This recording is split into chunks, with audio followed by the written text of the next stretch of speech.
The dream season for Curt Cignetti and the Indiana Hoosiers has come to an end following a 27-17 first-round college football playoff loss at Notre Dame. And this matchup against the Fighting Irish was a lot like their other loss earlier in the season against Ohio State, being that it was decided at the line of scrimmage. From LA to Piscataway, all Big Ten all year long. This is Big Ten 10. There's a lot of folks out there, myself included, that kind of criticize and complain about certain parts about college football, whether it's the transfer portal being open during the college football playoff or maybe even the format of the college football playoff itself. I think there's one thing that we can all agree on is awesome, and it is home first round games. Boy, South Bend looked like it was absolutely rocking. College football is all about these great atmospheres on these great college campuses.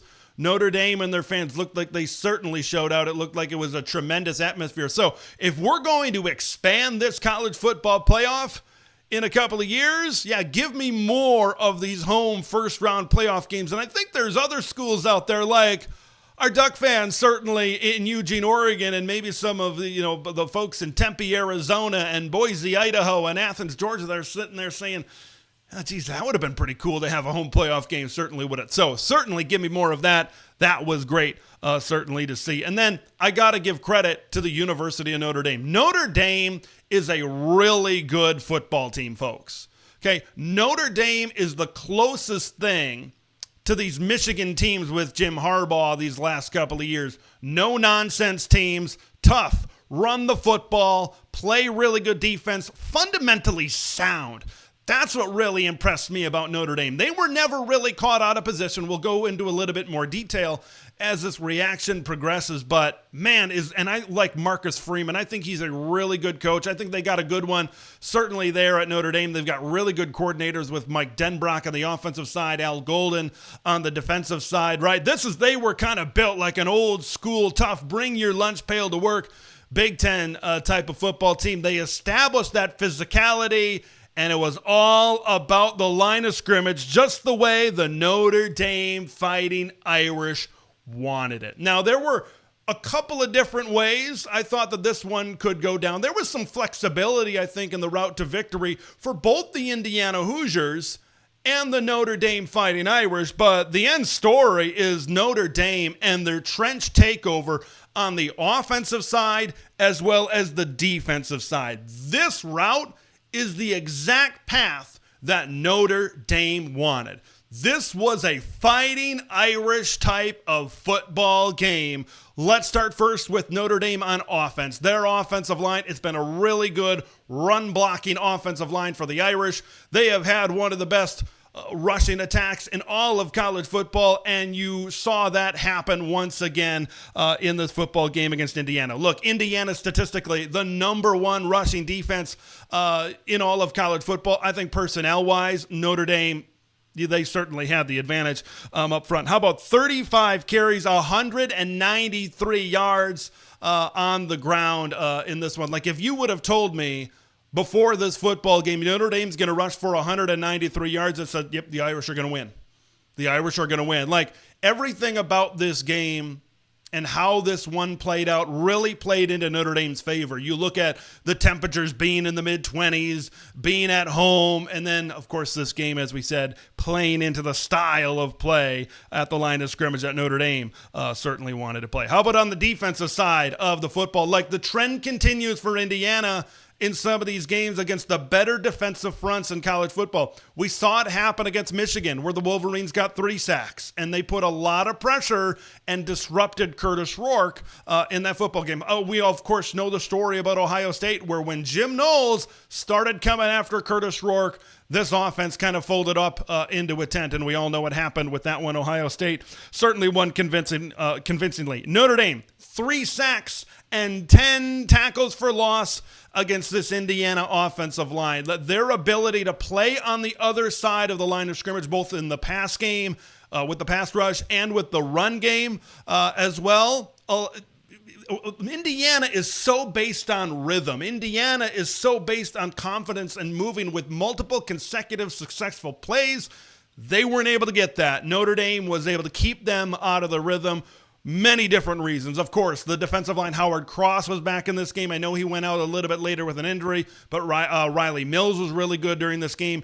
And, man, you got to credit the coverage, certainly down the field. They were in the hip pocket a lot in this game against Indiana's wide receivers down the field. But this one was all about the trenches. If Notre Dame was going to play this convincingly in the trenches, this was always going to be a Fighting Irish victory. And, of course, that's exactly how this thing played out. The whole concept of this reaction is the Hoosiers being humbled. Let's dive into that one a little bit more. Now, before I go too in-depth about this, man, early in this game, there were a lot of nerves out there, right? You could tell everybody was excited. You could tell everybody was hyped up for this football game, and that's where you saw maybe some of these mistakes from some of these quarterbacks. Both quarterbacks threw an interception in the first quarter. But what an opportunity the Hoosiers had early in this game. Riley Leonard, tip ball by James Carpenter. It goes into the hands of D'Angelo Pons. And they got the football in plus territory, and now they're putting together some successful plays until Curtis Rourke throws an interception of his own, kind of forces the ball into double coverage, right? The guy that actually intercepted the ball was over the top, so you could even say a triple coverage type of situation down the field there against Indiana's wide receiver. And then what happens the very next play? Jeremiah Love takes it 98 yards to the house. Now, I wasn't certainly willing to admit defeat, right? The game certainly wasn't over at that point in time, but that was a huge momentum swing. If IU is able to put the ball into the end zone at that point in time, I'm not saying the result is different, but man, does the trajectory of this game and the game planning really, it's a lot different than certainly the way it ended up playing out in this game. So that was kind of Notre Dame's first score. And then how about a drive in the late first quarter going into the second quarter? Notre Dame, a 16-play, 83-yard, a touchdown drive. This put up Notre Dame up 14-0, and it took over 9 minutes off of the clock. So now Notre Dame has that 2-score lead, and this is exactly what we talk about, where this is the type of football game that Notre Dame wanted. Because when Notre Dame is able to run the ball as successfully as they are, they're able to get that push that they are, they play that kind of Michigan style of game, that boa constrictor type of game where they just lean on you and they sit on that lead and they wear you down and they grind it out. And that's exactly what we saw. Look, Notre Dame is not an overly explosive football team. I thought Riley Leonard certainly played a good game throwing the football, but he's not going to be the best quarterback in this playoff. Notre Dame is going to win when they win that trench battle in the interior and they continue to win that time of possession and grind out some of these football teams as well. All right, let's talk about Indiana and maybe their down points, some might say their failures, of course, in this football game. Okay, was Chip Kelly maybe at some times calling the plays for Indiana instead of Mike Shanahan? Because throughout the first half and even early on to the second half, it looked a lot like that Ohio State game plan where Indiana was trying to run the football up the middle, and you kind of saw some of the concepts that they were trying to set up where they're trying to run the football, get things established with Justice Ellison, get things established with Tyson Lawton, and then they've got that RPO concept that you saw a few times where they fake it to the back. They could also give it to him, but they got that slant going behind a linebacker, so when they fake it, they hope the linebacker steps up and they can get that over the top. They got it a few times in the game, but they certainly didn't get it enough for that to be a legitimate threat. Also, the back shoulder. The back shoulder, they went to that a lot. Indiana has been great at that all year long, but man, those Indiana corner, or I should say those Notre Dame corners, those Notre Dame defensive backs, they were fantastic in coverage against Indiana down the field. Now we go back to that run game for the Hoosiers, 27 carries and 63 yards throughout this game. I thought the game plan as a whole, I thought the play calling as a whole was very passive.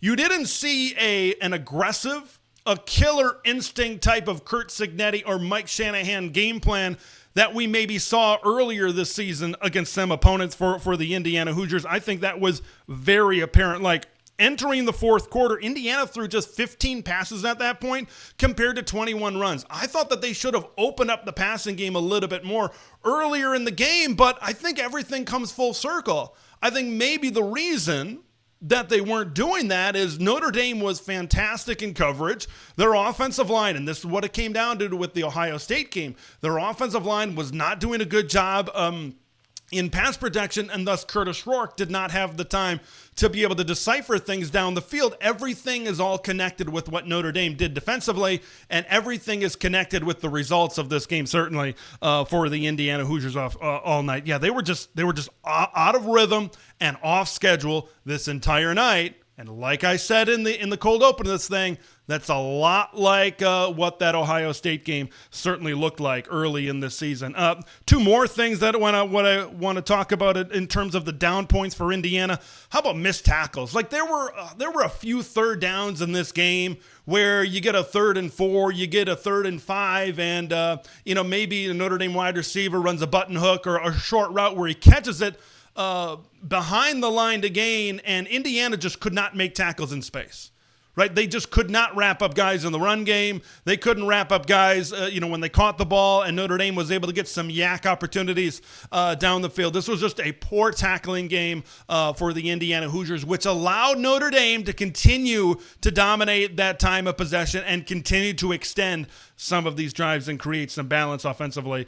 Early in this game, you saw some special teams rearing their ugly head again, some poor punting from James Evans, even though that first touchdown run, I know it was coming off of an interception and not necessarily punting, but they were able to take it and hit a big play, 98 yards down the field. But hey, if Indiana is able to pin Notre Dame on a couple of these drives, who knows kind of what happens overall from there. But I think the grand scheme of thing, when you look at this thing kind of up in an airplane, when you look at it from 30,000 feet in the air, this was an Indiana team that they're just not a team that was built to play against some of the better defensive lines in college football, against Michigan, against Notre Dame, against Ohio State. When that has happened this season, their offense has gotten out of sync, and this is the result, certainly, that you get where their season ends up short losing in the first round of the college football playoff. Okay, last point that I want to make, and this is kind of a wrap-up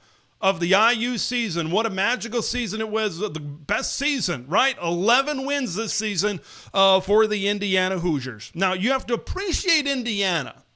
I think that's what I want to do right now, but you also have to recognize their truth and what the Hoosiers certainly really were this season. IU at their peak in 2024 was one of the funnest offenses to watch in the Big Ten Conference this year. It was great to be able to turn on the TV and watch Indiana put up some of these explosive numbers this season. I love the personnel that they brought in. It certainly fit what they wanted to do in some of those successful performances that they had this season. But at their lowest, like maybe this game against Notre Dame, it was clear that they lacked players to compete with some of these top teams. Like Indiana overall, I think, is in that weird tweener area where they were able to clean up against 75 to 80% of the Big Ten. But when they went up against the better competition, it was not really a competitive football game, right? So they weren't really at that level where they could maybe realistically make a run through the postseason, but they were certainly a lot better than the rest of the conference sitting there right there. What a fun season it was to follow Curt Cignetti in his very first year as the head coach of the Indiana Hoosiers. This is going to be a very interesting program, I think, to keep an eye on as time goes by, as we look forward towards next season. There's a lot of kind of one and dones on this roster for the Hoosiers, so you got to think that they're going to be active in the transfer portal certainly going forward. But Indiana, it was fantastic to watch your run, certainly this season, the excitement that they were able to put forth on the offensive side of the football. In the end, they just didn't have the horses to compete with some of these better teams in the trenches this season. Those are my thoughts. What are your thoughts as the Indiana football season comes to an end? Leave those in the comments below. I'm Big Ten Ted. We'll see you in the next one. Thanks for watching Big Ten Ted. where it's all Big Ten all year long. Make sure to like the video to spread the word of Big Ten TED to the masses, and subscribe to the channel for updates on Big Ten content that drops every day.